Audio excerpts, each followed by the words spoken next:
역대상입니다. 역대상 5장 18절부터 26절까지를 보고요. 그리고 6장 31절에서 32절을 보겠습니다. 오늘 사실 본문이 매우 깁니다.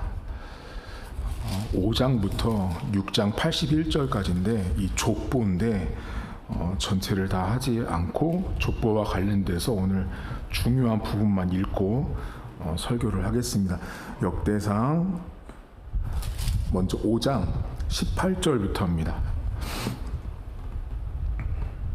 루벤 자손과 갓 사람 므낫세 반 지파에서 나가 싸울 만한 용사 곧 능히 방패와 칼을 들며 활을 당겨 싸움에 익숙한 자는 44,760명이라. 그들이 하갈 사람과 여두로와 나비스와 노답과 싸우는 중에 도우심을 입었으므로 하갈 사람과 그들과 함께 있는 자들이 다 그들의 손에 패하였으니 이는 그들이 싸울 때에 하나님께 의뢰하고 부르짖음으로 하나님이 그들에게 응답하셨음이라. 그들이 대적의 짐승 곧 낙타 5만 마리와 양 25만 마리와 낙이 2천 마리를 빼앗으며 사람 10만 명을 사로잡았고 죽임을 당하는 자가 많았으니 이 싸움이 하나님께로 말미암음이라. 그들이 그들의 땅에 거주하여 사로잡힐 때까지 이르렀더라. 므낫세 반 지파 자손들이 그 땅에 거주하면서 그들이 번성하여 바산에서부터 바알 헤르본과 스닐과 헤르본 산까지 다다랐으며 그들의 족장은 에벨과 이시와 엘리엘과 아스리엘과 예레미야와 호다위야와 야디엘이며 다 용감하고 유명한 족장이었더라. 그들이 그들의 조상들의 하나님께 범죄하여 하나님이 그들 앞에서 멸하신 그 땅 백성의 신들을 간음하듯 섬긴지라.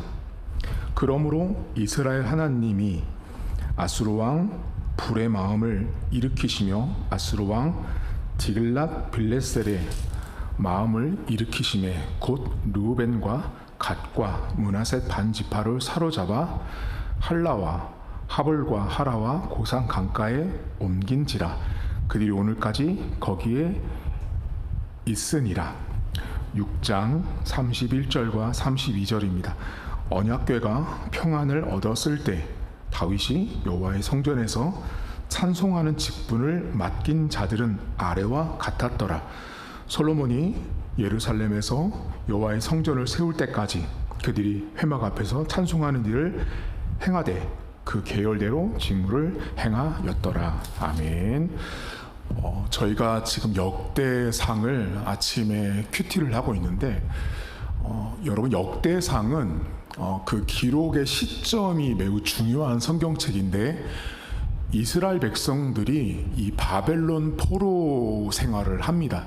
그리고 그 바벨론 포로에서 다시 이스라엘 땅으로 돌아오죠. 그 이스라엘 백성들이 이 바벨론 포로에서 돌아온 이후에 기록된 성경책이 역대상입니다. 그래서 이 역대상 안에는 그 포로 전후의 모습, 그리고 이 역대상 1장부터 쭉 보시면 지금까지 오늘 5장 6장까지도 보면 계속 무엇이 나오냐면 족보가 등장합니다. 족보가. 그러니까 여러분 성경책 안에서 족보가 가장 긴 성경책 하면 역대상이에요. 오늘 여러분이 읽은 역대상 1장부터 쭉 보면 계속해서 족보 이야기가 나오고 있습니다. 이 족보 이야기가 단순히 이름이 지금 기록된 모습이긴 하지만 여기에 많은 함축된 의미들, 메시지가 담겨 있는데 오늘 성경도 이제 이스라엘의 각 지파별로의 그 족보를 쭉 나열해요. 1장에 보면 여러분 우리가 보통 족보를 말할 때 이스라엘의 족보를 말하면 언뜻 생각할 때는 믿음의 조상인 아브라함부터 족보를 써야 될 것 같거든요. 그런데 이 역대상의 기록을 잘 보면 첫 출발이 아담이에요. 그러니까 족보의 시작을 믿음의 조상인 아브라함부터 하지 않고 아담부터 했다는 이유는 뭐냐면 하나님이 이제 이스라엘 백성의 하나님만이 아니라 온 우주 만물에 다스리고 온 우주 만물에서 일어나는 이 족보라는 건 여러분 시간과 과정과 여러 사건과 역사잖아요. 그 모든 것들을 이제 섭리하고 경륜하시는 하나님이다라를 말하기 위해서 이 족보의 시작이 아브라함이 아닌 아담부터 시작이 된 거예요. 그리고 이제 5장 6장으로 넘어오면서 이스라엘의 각각의 지파의 이제 이름들, 이제 어제 같은 경우는 유다 지파, 그러니까 이스라엘 여러분 12지파 중에 가장 강했던 지파가 유다 지파고요. 그리고 가장 약한 지파가 저기 시므온 지파예요. 그러니까 그 지파들을 이제 나열을 하고 오늘은 이제 다른 지파의 내용들을 이야기를 하는데 그 출발이 뭐냐면 므낫세예요. 오늘 5장은 이제 루벤 자손으로 시작하고 갓 자손 말하는데 오늘 여러분이 읽은 본문은 므낫세에 대한 이야기를 해요. 근데 여러분과 이제 므낫세 반 지파에 대한 이야기가 길게 기록되어 있어요. 여러분 앞에 지금 가만히 보시면 5장 1절부터 쭉 보시면 루벤 자손이나 갓 자손은 말 그대로 진짜 족보가 기록되어 있다고요. 그런데 므낫세 지파만 이름이 기록된 게 아니고 뭐가 기록되어 있냐면 어떤 사건이 기록되어 있어요. 여러분 우리가 생각할 때 족보하면 뭐가 떠오르세요? 지금도 마찬가지지만 이름이 기록되는 게 족보잖아요. 근데 므낫세 지파는 이름이 기록되기도 했지만 이름과 더불어서 그 므낫세 지파와 관련됐던 사건을 하나님이 의도적으로 기록하세요. 자, 이 사람들이 전쟁을 하는데 여기 본문에 보시면 도우심을 입습니다. 근데 그 도우심을 입는 과정을 잘 보시면 이 므낫세 지파가 전쟁 때 하나님께 여쭤보고 하나님을 의뢰해요. 그래서 결과적으로 가축도 사람도 수만 마리에 해당되는 이 노획물을 얻을 정도로 대승을 거두거든요. 그러니까 므낫세 지파가 초심은 하나님께 여쭤보고 물어보고 기도해서 전쟁을 치렀던 민족이에요.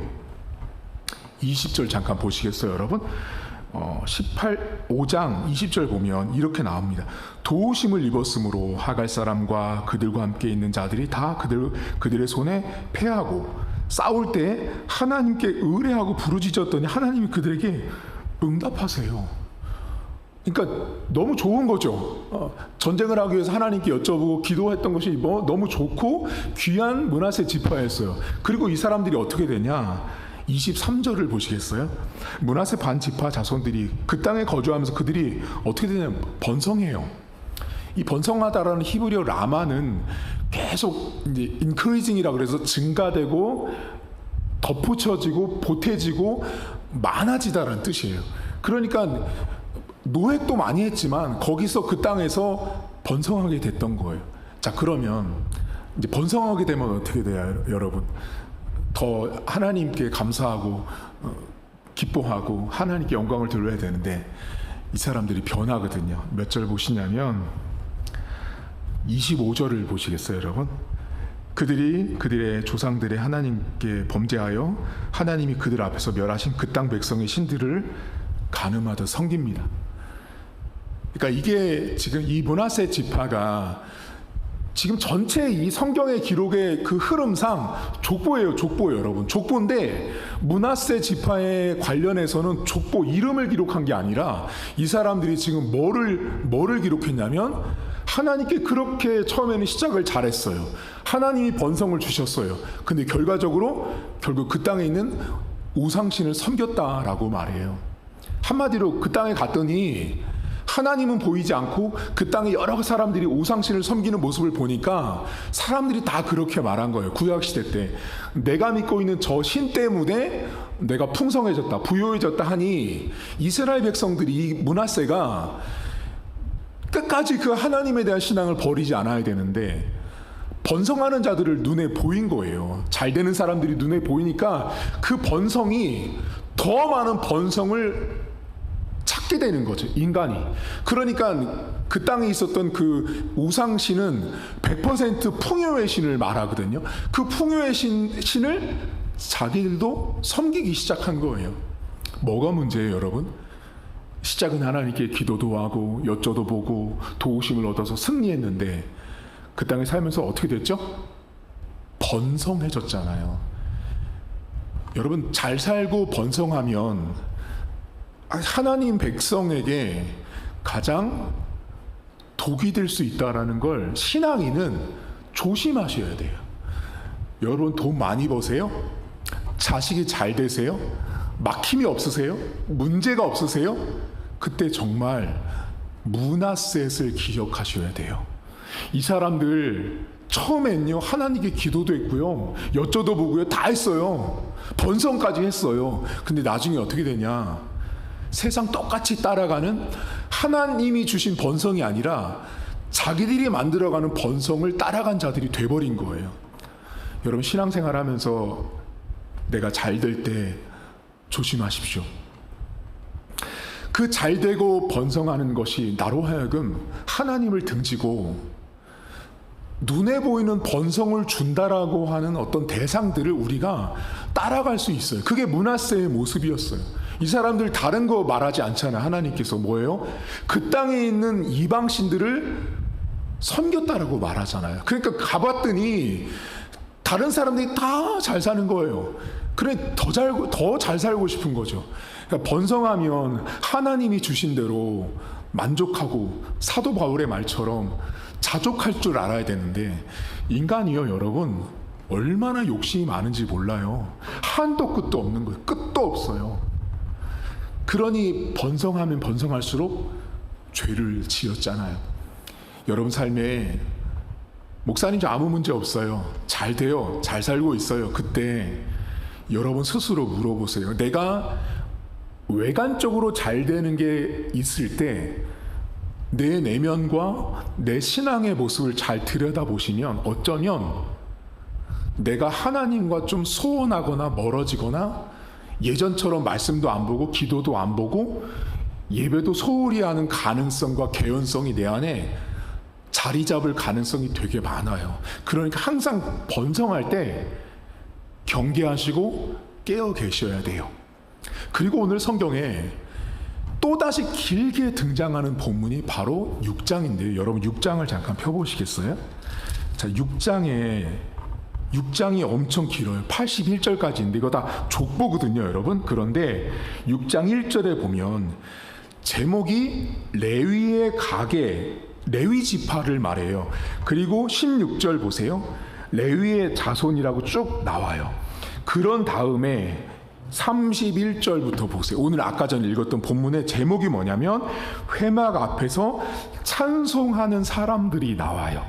그리고 이제 찬송하는 사람들이 쭉 나오는데 34절부터 잠깐 보세요. 자, 사무엘은 엘가나의 아들이요, 엘가나는 여로함의 아들이요, 여로함은 엘리엘의 아들이요. 그 다음 35절, 도아는 숲의 아들이요, 숲은 엘가나의 아들이요, 엘가나는 마앗의 아들이요. 이렇게 나오죠, 여러분. 그 밑으로 아마세, 스바냐, 고라, 헤마, 이게 쭉 그 본문이 연결될 때 특징이 있어요. 특징. 그 한 절에 누구는 누구의 아들이요, 그 아들은 누구의 아들, 이게 뭐냐, 한 절 안에 3대에서 4대가 기록되어 있어요. 그래서 지금 여러분이 읽은 31절부터 마지막까지 이 대 있죠. 대를, 이 찬양하는 대, 가족 대수를 계산해 보면 총 23대예요. 23대. 그러니까 하나님을 찬양하는 백성들의 그 가문이 몇 대째 집안이냐면 모두 다 이 사람들, 여기 본문에 나온 사람들이 찬양만 23대째 하고 있는 사람들인 거예요. 쉽게 말하면. 자, 여러분, 이게 말이 쉽죠.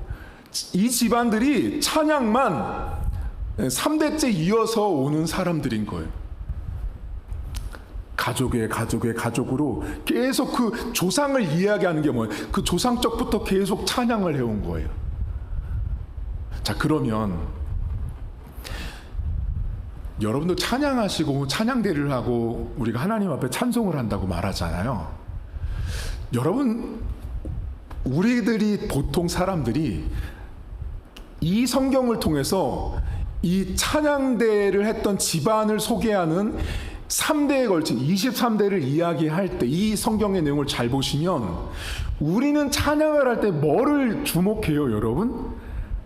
저 사람은 찬양의 은사가 있어, 찬양의 달란트가 있어, 찬양에 참 재능이 있어 라고 말하죠. 맞는 말이에요. 틀린 말이 아니에요. 자, 그런데 오늘 이 성경을 잘 보면 하나님이 레위 자손을 이야기하고 그 레위 자손을 말할 때 찬양을 잘하는 은사와 달란트는 전혀 없어요. 뭐가 있냐면 몇 대를 말했어요. 근데 이 몇 대, 총 23대를 말할 때 매우 중요한 포인트가 있어요. 여러분, 아까 제가 역대상은 언제 기록됐는지가 매우 중요한 성경인데 바벨론 포로에 끌려갔다가 다시 돌아온 이스라엘 백성들을 향해서 기록된 성경책이에요.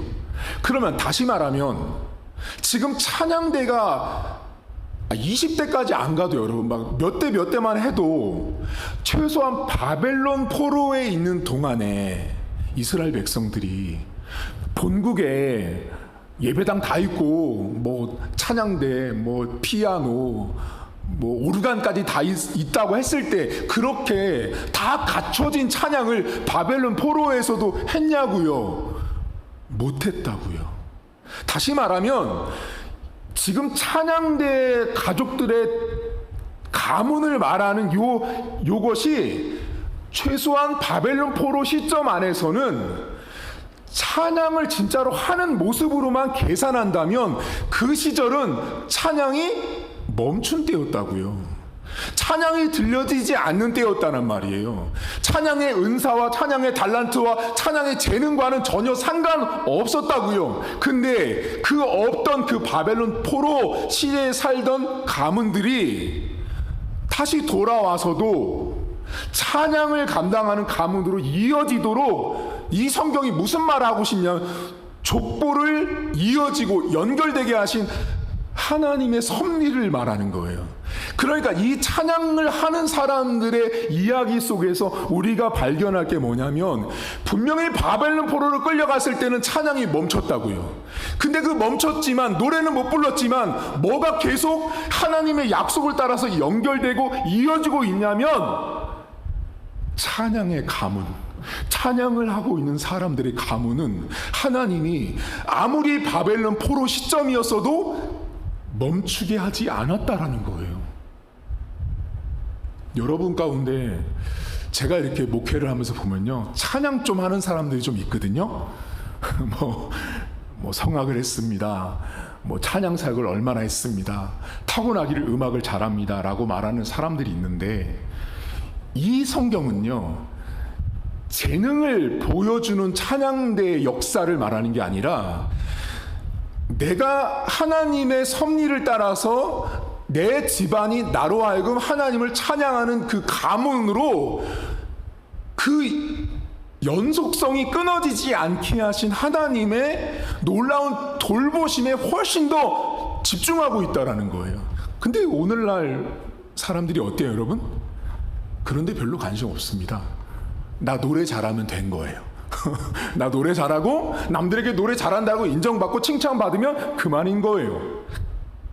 근데 본문은 하나님께서 찬양이 멈추었을 법한 그 시대 속에서도 여전히 이스라엘 백성들이 약속했던 레위 자손 가운데 누구는 어떤 집안은 찬양을 감당하는 집안이라고 했던 그 집안 대대로 그 찬양의 가문이 끊어지지 않게 하신 하나님의 섭리가 있는 거예요. 여러분, 만약에 포로로 끌려갔을 때 그 찬양을 하는 집안이 만약 거기서 다 죽거나 사라졌다면 지금 이 족보는 존재할 수 없는 거예요. 그러니까 하나님의 섭리는 당신이 약속한 것을 이뤄가기 위해서 아무리 찬양이 멈춰졌어도 하나님은 찬양을 잘하고 못하고의 부분이 아니었던 거죠. 당신이 약속했던 하나님을 섬기는 부분에 있어서 어떤 가문은 성막에 이거를 들어라, 어떤 가문은 성전 안에서 지성소를 섬길 때 이것을 하거라. 어떤 지파는 찬양하는 일을 감당하거라 했을 때 그 하나님의 명령과 선포를 당신이 지켜내고 있었다라는 거예요. 오늘 이 찬양과 관련돼서 여러분 교회 안에서 사람들이 찬양을 하고 나서 엄청나게 사람들에게 칭찬받고 인정받기를 원하는 사람들이 있습니다. 찬양을 하고 났잖아요. 그럼 예를 들면 뭐 부활절 칸타타, 뭐 추수감사주일, 뭐 성탄절 이거 하잖아요. 그러면 이 사람들이 노래를 한 거잖아요. 이 강단 앞에 나와서, 본당 앞에서, 수백 명 앞에서, 어떤 교회는 막 수천 명이잖아요. 거기서 막 찬양을 했어요. 그럼 찬양을 했으면 도대체 누구 앞에서 한 거예요, 찬양은요? 오늘 본문대로라면 내가 그 자리에서 찬양을 할 때 하는 사람의 자세의 본질은 뭐냐면, 나 같은 사람을 이 자리에 세워서 하나님을 찬양하게 한 것이 그것으로 다 된 거예요. 고백이. 내가 노래를 잘하고 못하고 남들이 나에게 잘했다 못했다의 칭찬은 하나님은 하나도 관심 없다고요. 근데 어떻게 됐냐면 이 한국 교회가 썩고 타락해가지고요, 부활절 칸타타, 추수감사주일, 성탄절 하잖아요. 남들이 인정해주고 칭찬해주지 않으면 미치려고 그럽니다. 인정을 받아야 돼요. 담임 목사가 강단에 올라가서 이번에 칸타타 지휘자님, 반주자님, 뭐 소프라노, 테너, 알토 다 잘했습니다라고 말을 해줘야 찬양 대원들이, 성가 대원들이 그 칸타타가 끝나고 내려와서 흐뭇해합니다. 도대체 누구 앞에서 찬양을 한 거예요? 타락해서 그래요.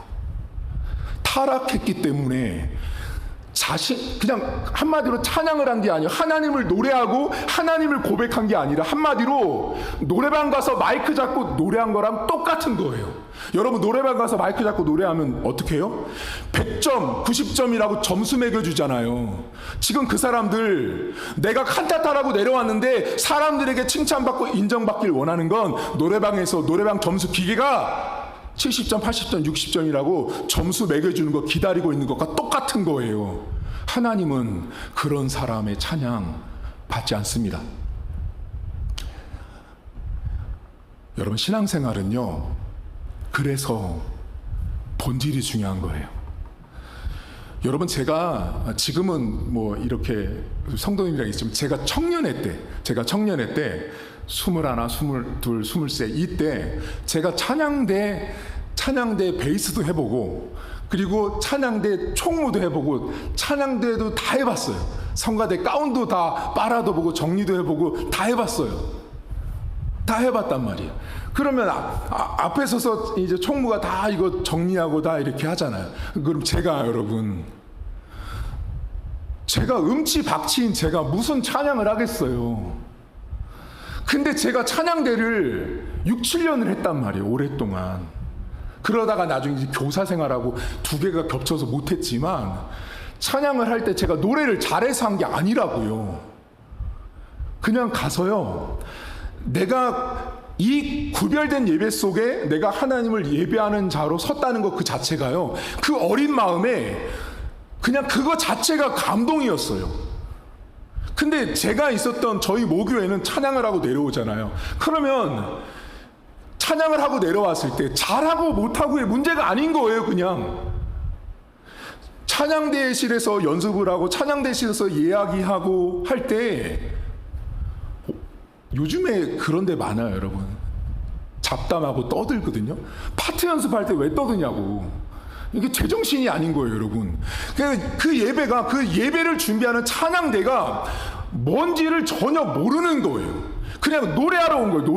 노래하러 온 노래방 그 한 방에 들어가 있는 사람들이다 보니 다른 사람이 마이크 잡고 노래할 때 이쪽에서 떠드는 거예요. 어리석은 자들이죠. 여러분 노래를 잘해서 하나님이 세우는 게 아니에요. 제가 처음에 저 지휘자님이 저한테 찬양대 들어오라 그랬거든요. 근데 지휘자님이 저한테, 제가 그랬어요. 전 노래를 진짜 못합니다, 지휘자님. 그래도 들어오래요. 저를 뭘 믿고 들어오라 그러십니까? 그랬더니 그 지휘자님이 저한테 하셨던 말씀이 있어요. 남자분이셨는데 저한테 그러셨어요. 너 기도 많이 하지 않냐?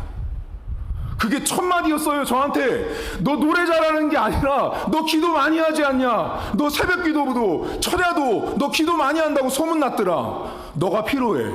제가 그랬어요. 지휘자님, 노래하는 곳에 왜 기도하는 사람이 필요합니까? 그게 찬양대야 라고 말씀하셨어요. 그래서 가서 그 말에 순종해서 6, 7년을 헌신했던 거예요. 여러분, 오늘 두 가지를 기억하셔야 되는데, 번성할수록 조심하십시오. 돈이 많이 벌리고 있습니까? 자식이 잘 되고 남편이 잘 되고 아무 문제가 없을 때 내가 번성하면 번성할수록 사람은 어떤 마음이 드냐면 더 번성하고 싶다고요. 그 더 번성하고 싶은 마음이 들 때 항상 깨어서 경계하셔야 돼요. 두 번째는 찬양대의 역사를 가만히 보시면 하나님이 노래를 잘하고 못하고를 가늠하신 게 아니라는 걸 보셔야 돼요. 찬양이 멈추었었던 바벨론 포로 시점에서 돌아온 이스라엘 백성들에게 그 찬양의 가문이 명맥이 끊어지지 않도록 인생의 역사를 주관하신 하나님. 여러분, 그 민족이 끊어졌어 와요. 끊지 않게 하시고 하나님께서 구별하신 그 지파는 하나님을 찬양하도록 해왔기 때문에, 여러분 생각해 보세요. 레위 지파 중에 다 노래 잘했겠어요? 전 아니라고 봅니다. 그 지파는 하나님이 노래하는 지파로 세웠기 때문에 노래를 하는 지파인 거지, 노래를 잘해서 성악을 전공해서가 아니었다라는 거예요. 여러분 삶에 은사와 달란트를 말할 수 있습니다. 하지만 은사와 달란트보다 앞서는 게 있다는 걸 보실 줄 알아야 돼요. 그게 뭐냐면, 나 같은 사람도 하나님을 예배하고 섬기는 자리에 세워주신, 그래서 내가 레위 지파가 아님에도 불구하고 나를 레위 지파 안으로 집어넣어서 내 찬양을, 내 고백을 듣기를 원하시는 하나님이 보이신다면, 여러분 밖에 나가서 교회 와서 찬양하고 남들에게 평가받고 인정받고 자랑하고 이런 거 못합니다. 오늘 하루도 여러분 각자에게는 은사와 달란트가 있습니다. 하지만 은사와 달란트를 너무 앞세우다 보면 뭐를 망각할 수 있냐면, 하나님이 세우신 족보, 하나님이 레위 지파라고 하는 찬양을 하는 지파를 세워서 당신의 일을, 그 역사를 이어가게 하시는 하나님은 새까맣게 까먹을 수 있다는 걸 기억하셔서 오늘도 이 하루가 하나님이 당신의 족보 아래 내 이름 석자를 기록하시고 내 재능과 은사가 아닌 하나님의 방법과 뜻을 따라서 나를 찬양하게 하셨구나, 나를 목사로 섬기게 하셨구나, 나를 장로로 권사로 집사로 섬기게 하셨구나 라는 믿음으로 오늘 하루를 살아가십시오. 그러면 아무리 번성해도 교만하지 않고 우쭐하지 않고, 아무리 은사가 출중해서 노래를 남보다 더 잘해도 자랑하지 않습니다. 겸손하고 낮은 마음으로 하나님을 섬길 수 있다라는 것입니다. 오늘도 하나님 아버지 앞에 낮고 겸손한 마음으로 번성해도 교만치 않고 은사가 달란트가 많아도 자랑치 않는 그런 하루가 될 수 있길 주님의 이름으로 축복합니다. 하나님 아버지, 교회가 많이 타락했습니다. 조금 잘 살고 번성하고 부흥하면 그것이 전부 다 정답인 줄을 압니다. 하나님, 오늘날은 규모가 크고 양이 많고 숫자도 많고 돈도 많고 뭐든지 많고 크면 다 성공이라고 생각합니다. 또한 하나님 아버지, 은사와 달란트가 많아서 남들보다 가르치는 일도 더 잘하고 남들보다 노래도 더 잘하고 남들보다 뭔가 더 잘합니다. 근데 그것만 보는 신앙인들이 있습니다. 이것은 나에게 하나님이 주신 특별한 은사와 능력이라고 말하지만 그것 때문에 본인들이 독이 담긴 성배를 먹는 것처럼 어리석음을 범합니다. 하나님은 은사와 능력을 따라서 찬양을 하는 사람들을 세운 것이 아니었습니다. 하나님은 각각의 지파별로의 역할을 분담해 주셨을 뿐, 레위 지파 안에서 노래를 어느 정도 잘하고 성악을 얼마나 전공한 사람들을 레위 지파 안에서도 뽑아서 찬양을 세워라가 아니었다라는 것입니다. 하나님 오늘도 은사와 능력 자랑할 게 많으면 많을수록 겸손해지게 하시고, 오늘도 내 가정, 우리 교회, 우리 성도들의 삶이 하나님의 방법으로 이어지고 있다는 것, 바벨론 포로 시절에 찬양할 수 없었지만 그럼에도 그 하나님의 약속과 지파를 향한 하나님의 계획이 멈출 수 없었기에 포로 이후에 돌아와서도 찬양의 사역을 감당한 사람들의 족보 명단을 말씀하시며, 은사와 능력과 달란트가 아닌 하나님의 약속의 성취가 어떻게 이루어졌는지를 볼 수 있는 그런 믿음의 하루가 될 수 있도록 은혜를 베풀어 주옵소서. 감사드리며 예수님의 이름으로 기도하옵나이다. 아멘. 하늘에 계신 우리 아버지, 아버지의 이름을 거룩하게 하시며 아버지의 나라가 오게 하시며 아버지의 뜻이 하늘에서와 같이 땅 위에서도 이루어지게 하소서. 오늘 우리에게 일용할 양식을 주시고 우리가 우리에게 잘못한 사람을 용서하여 준 것 같이 우리 죄를 용서하여 주시고 우리를 시험에 받지 않게 하시고 악에서 구하소서. 나라와 권능과 영광이 영원히 아버지의 것입니다. 아멘.